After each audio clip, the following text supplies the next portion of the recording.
This is my video update on this Wednesday, September the 18th. Wednesday, September the 18th. Yesterday I got the days mixed up. I'm terrible with dates. But it is Wednesday the 18th, and we are here to talk about some news. And we have got to talk about one of the craziest, most unbelievable stories, perhaps, of this year, maybe of the decade. I don't even know. This story, at first when I heard this story, I thought it was fake news. I thought, this can't be real. This didn't really happen, but it did happen. And this is the story about the pagers that detonated in Lebanon. Allegedly, these pagers were ordered by Hezbollah. About 5,000 pagers were ordered by Hezbollah because the leadership of Hezbollah said to not use mobile phones because they could be compromised.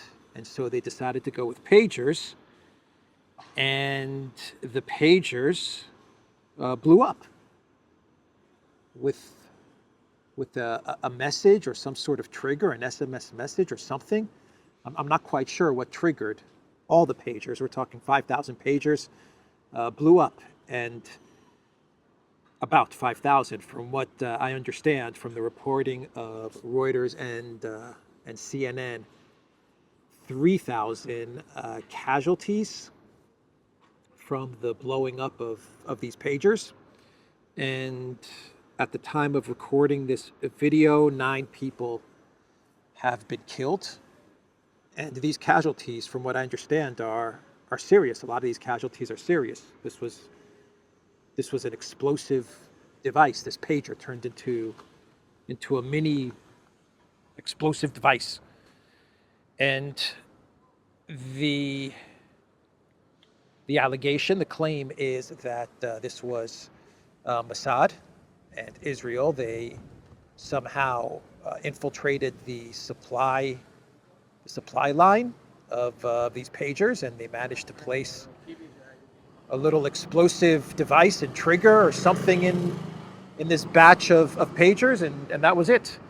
And they got triggered with some sort of a message or something. Some people were saying that had the pagers, they were saying that the pager was heating up before it blew up. And obviously there was a lot of pagers that didn't detonate. They were faulty. But the 3,000, plus or minus 3,000 casualties from this explosion. It's an incredible story, an absolutely incredible story. The company, at first, it was believed that the company that delivered these pagers, these 5,000 pagers or whatever the exact amount was, is a company in Taiwan, Gold Apollo, and they manufacture these pagers. And the reporting was that they delivered the pagers to Hezbollah, to Lebanon, but the managing director, CEO of Gold Apollo in Taiwan, he actually said that this is not true. His company in Taiwan, they entered into an agreement with a company in Europe. Actually, I believe this company is located in Hungary, called BAC, and they gave BAC the licensing to deliver these pagers, to manufacture and deliver these pagers. So this was actually a licensing agreement, but the pagers were manufactured by a company in Europe known as BAC. So it wasn't manufactured in Taiwan. At least that's the last reports that I got. And it was actually a European company whose supply line was compromised by, it appears, by Mossad. The United States claims that they knew nothing about this. This is what the U.S. claims, if you believe that. And Israel has not issued a statement with regards to to this event. It's incredible. It's an incredible story. A very dangerous precedent, actually. I feel as if something, a red line, a Rubicon has been crossed, because obviously mobile devices, pagers, mobile phones can be compromised. Obviously, they can be used to spy on you. The government can get access to your mobile device, to your apps, and they can monitor what you're doing. I imagine the mobile device could be turned into a mini explosive. On like one mobile device could be compromised and turned into an explosive if the wrong people get a hold of that smartphone or something like that. But the shocking part about this is that this was done on a supply chain level, and so you had a batch of thousands and thousands of pagers that were compromised, and this explosive was put into this batch of thousands and thousands of pagers. What if someone was holding this pager while on a bus, while in their car with their family or with children? Their kid took this pager and started playing with it. What about air travel? Say someone was about to board a plane and the pager went off, or something like that. I don't know. This is a terrible, terrible thing that has happened. A terrible thing, because this can now be used by this type of action can now be used by other governments, by other organizations. They go into the supply chain of whatever company is manufacturing whatever electronic device, and they get into the supply chain, and God knows what they do. I don't know. The whole thing is absolutely crazy and unbelievable and terrifying, all at the same time. But the story that this was actually manufactured in Europe from the Taiwan Gold Apollo official, I think makes more sense. This isn't confirmed. This is not confirmed. I've seen the letters, I've seen the agreements, but I can't independently confirm this. And I think we're still early on in the investigation, whatever that investigation is going to be. I don't even know how you investigate this. But it does make more sense that this would be manufactured in Europe, and the claim that this was Mossad, it makes more sense that they were able to infiltrate a manufacturing facility in Europe than Taiwan. But who knows? Why not Taiwan? Why not Europe? Why not anywhere? They can get into anywhere, and they can get into the manufacturing line and put whatever into whatever. I mean, any government, any organization, terrorist organization, who knows? What if someone decides to do this just at random? They're not targeting, say, Hezbollah or something like that. Say an organization just wants to cause terror and chaos by just putting something in a batch of 10,000 iPhones or 10,000 Android phones or whatever. This is where we are. We are going to need devices which are going to scan our devices to make sure nothing was done to those devices. That's what we're going to need. That's what we are going to need now. You're going to go into your electronic shop, and you're going to buy your mobile phone, and you're going to have to scan it through a device or something. I don't know. This is just crazy stuff. Anyway, we will find out more, I guess, as maybe we'll find out more as the week goes along. Wherever this was manufactured, whoever manufactured this is, man, if it's Taiwan, if it's this Gold Apollo, then their business is done. If this is this other company, this BAC, then their business is done. Oh boy, and a lot of casualties. And I imagine casualties for Hezbollah, but I also imagine a lot of innocent people were also civilians, were also hit by by this explosion. I mean, you just don't know. Your kid grabs your pager and runs off with it. I mean, you're at the market, you're at a supermarket or at the market, and people are crowded around you, and this thing detonates. So what is Hezbollah going to do? Hezbollah is already blaming Israel. They've already come out and said that Israel knew about this. The United States has warned Hezbollah not to do anything. I don't know if they warned Hezbollah or warned Iran. I'm not sure what the statement was from the U.S., but they said don't escalate. But we don't know what's going to happen now. They haven't, outside of the statement saying that it was Israel that did this, I don't think they've issued any other statement. But we're being pushed towards a war. There's no doubt about it. There are some very powerful, for them to do this, to think of this and to do this, there are some very powerful forces that are trying to push the world into a war in the Middle East, into a big war in the Middle East. Anyway, an amazing story. Let's move on now and talk about the drone strikes into Russia.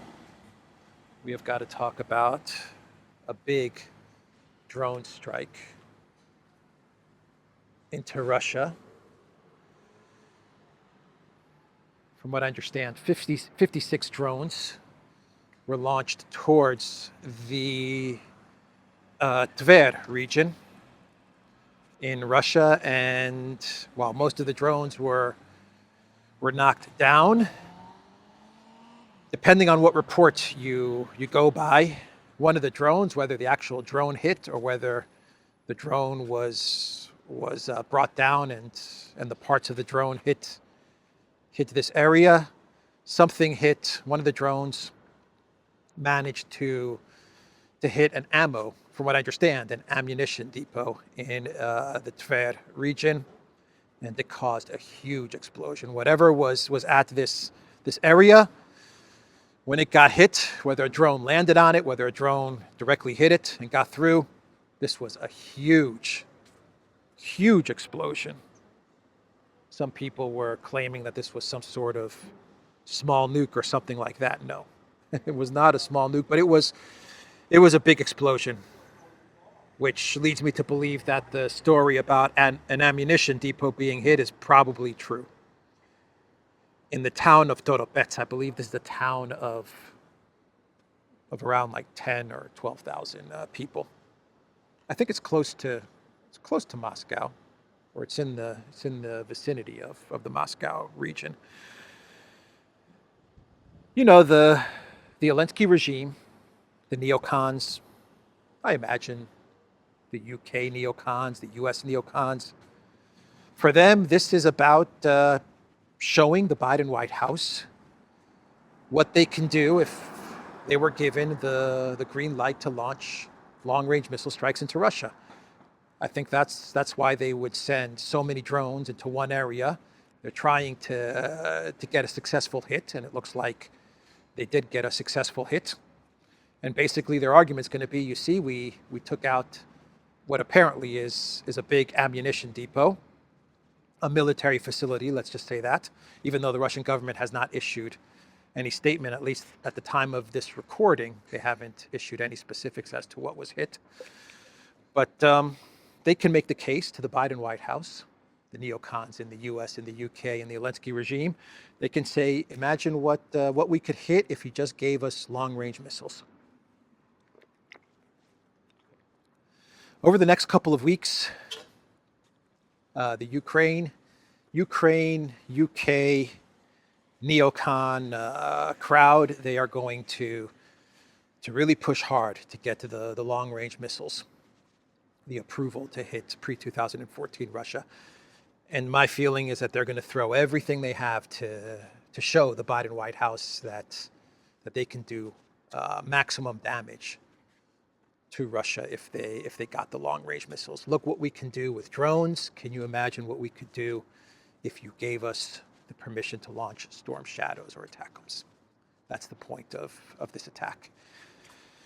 That's the message that they want to give out. Anyway, that happened yesterday, and Stoltenberg, he gave an interview to, I believe, the UK Times. And Stoltenberg, he said that he is in approval of launching long-range missile strikes into Russia. He approves it. He actually believes that Russia is bluffing when they talk about red lines. That is what the NATO Secretary General said, who is on his way out in about a month to be replaced by Rutte.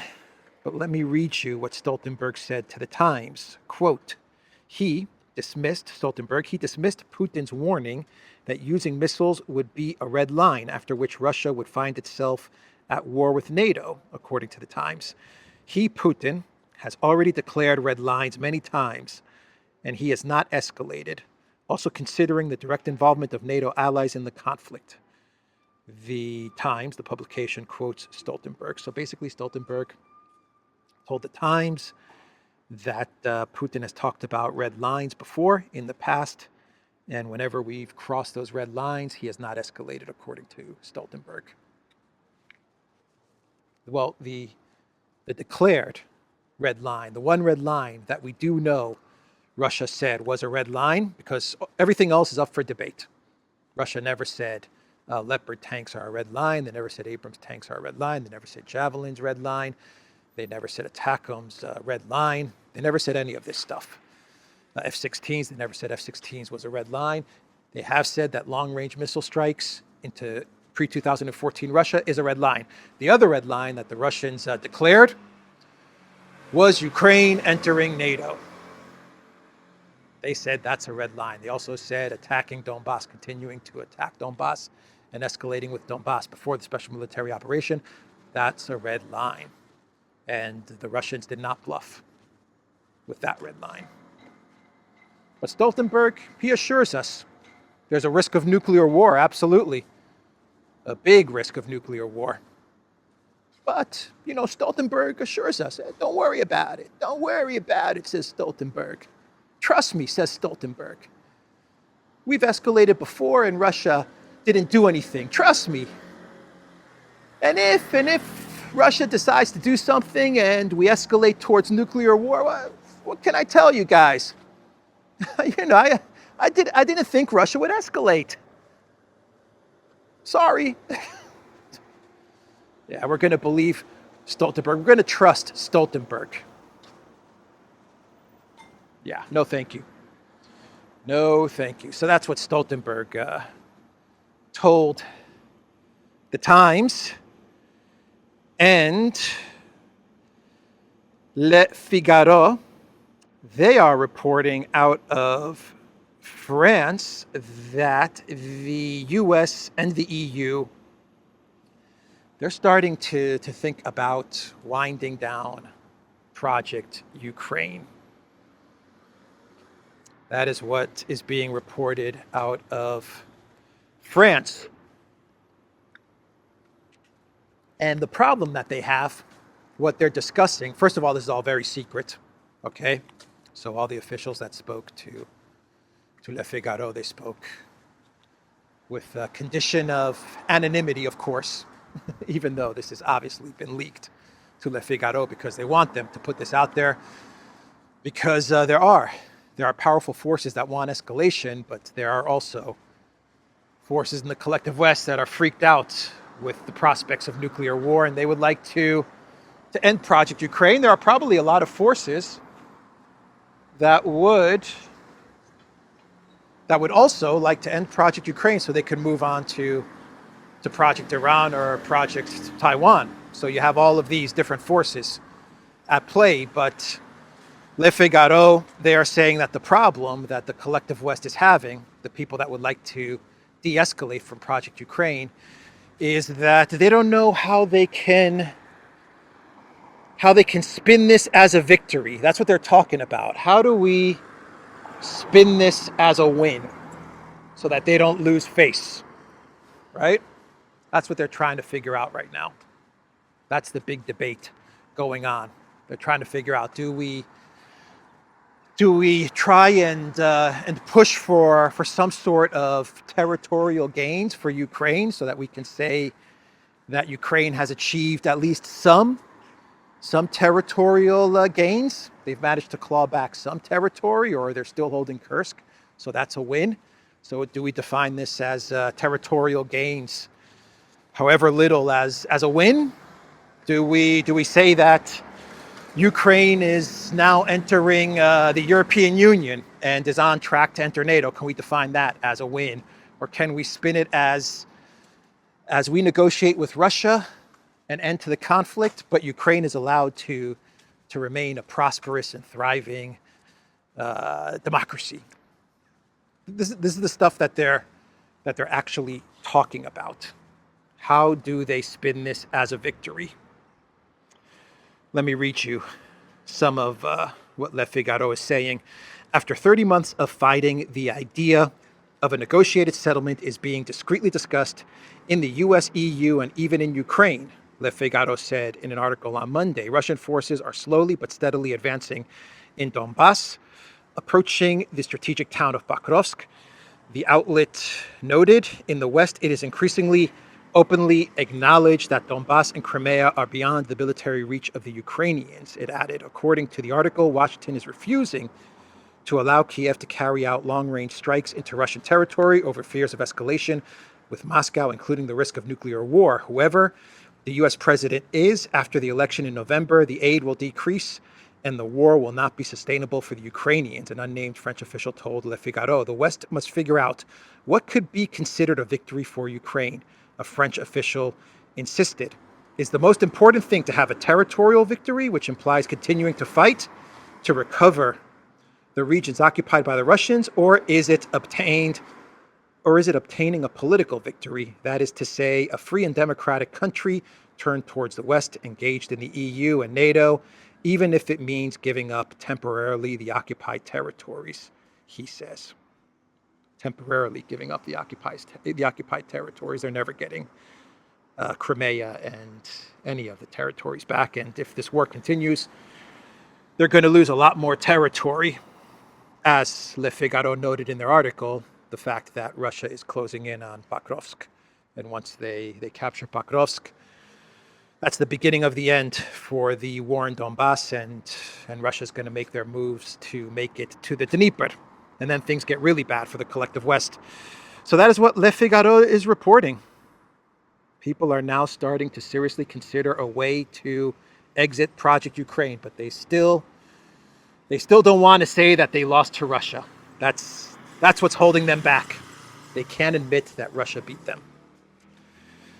Anyway, Politico Europe is saying that Zaluzhny was against the Kursk operation.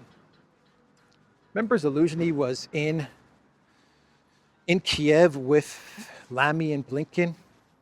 He accompanied them on their recent trip to Kiev. And now Politico is reporting that Zaluzhny was absolutely against the Kursk operation, and he thought it was a very bad idea. And for Politico to come out and say this, that pretty much means that there are forces at work that are trying to find a way to get rid of the man in the green t-shirt, Zelensky, and perhaps consider Zaluzhny as someone to step in and take over the leadership in Ukraine. There's a reason that Politico is putting out an article like this at this time. Le Figaro is talking about the EU and the US wanting to de-escalate.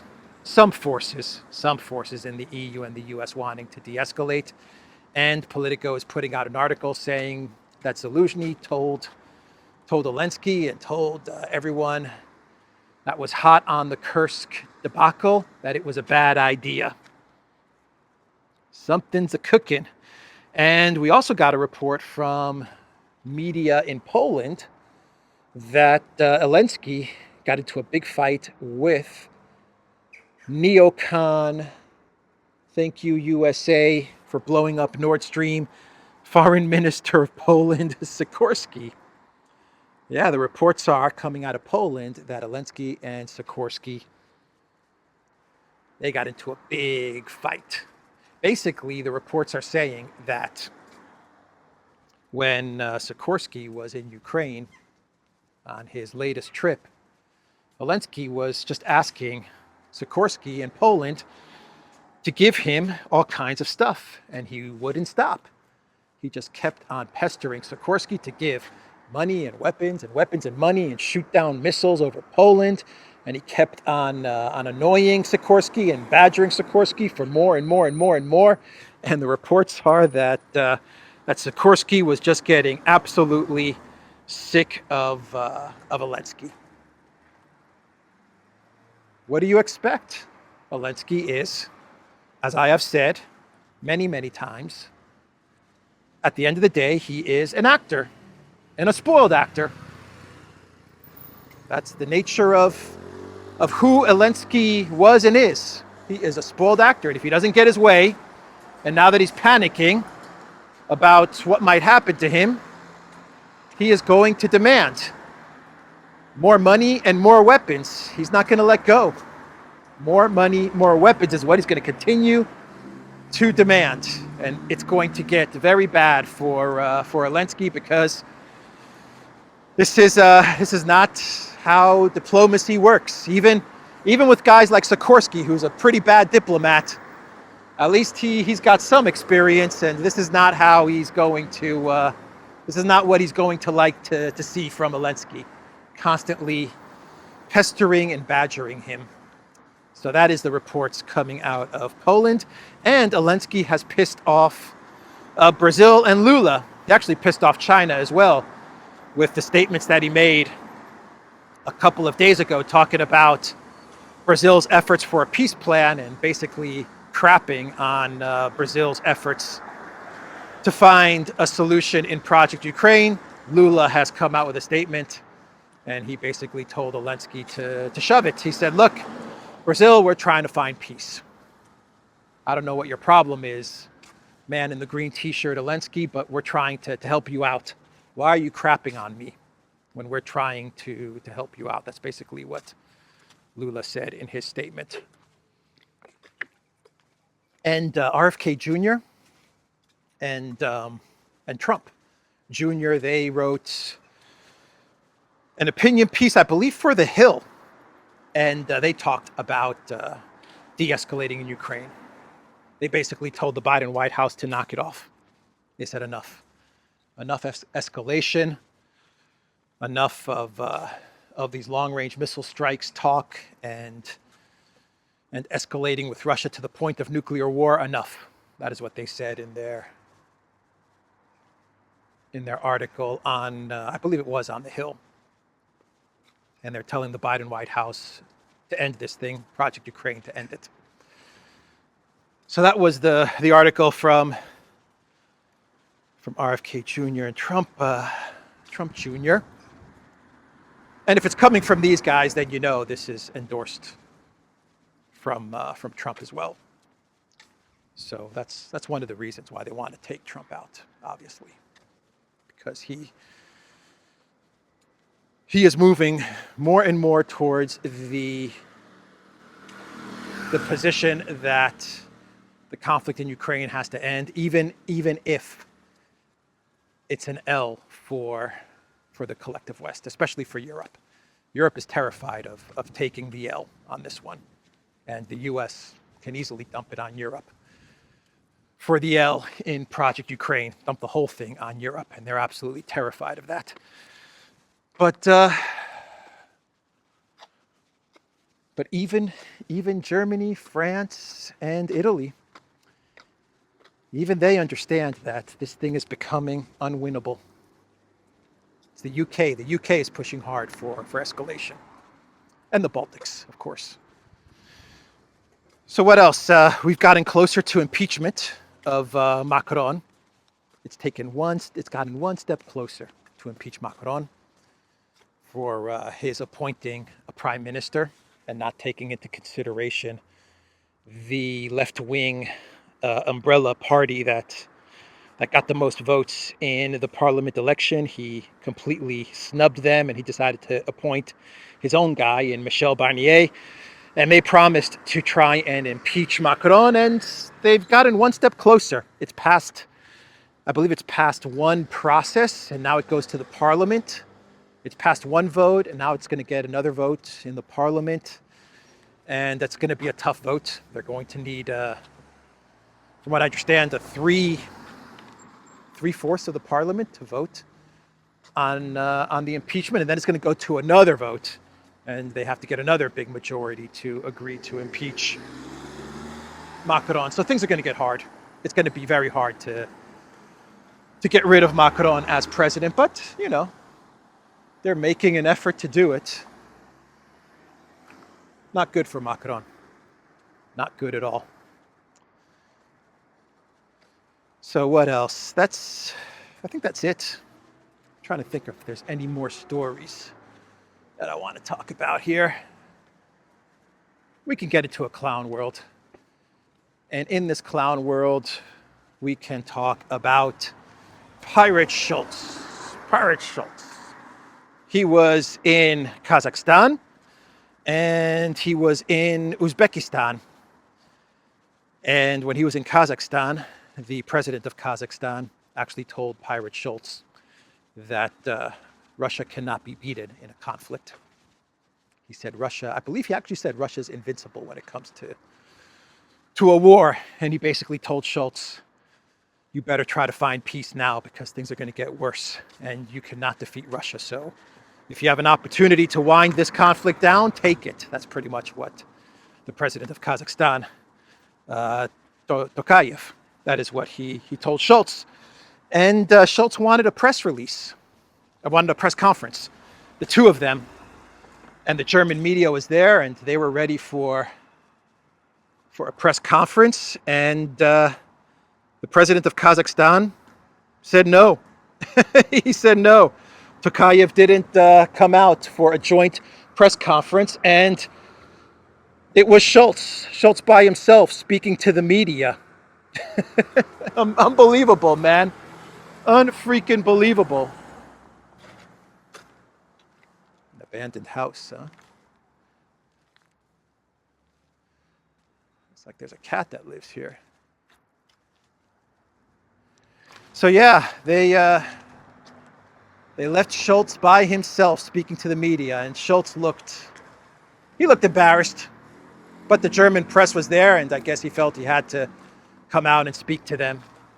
That just shows you how much respect or lack of respect they have for Scholz and for Germany, huh? And in Uzbekistan, I believe Uzbekistan was his first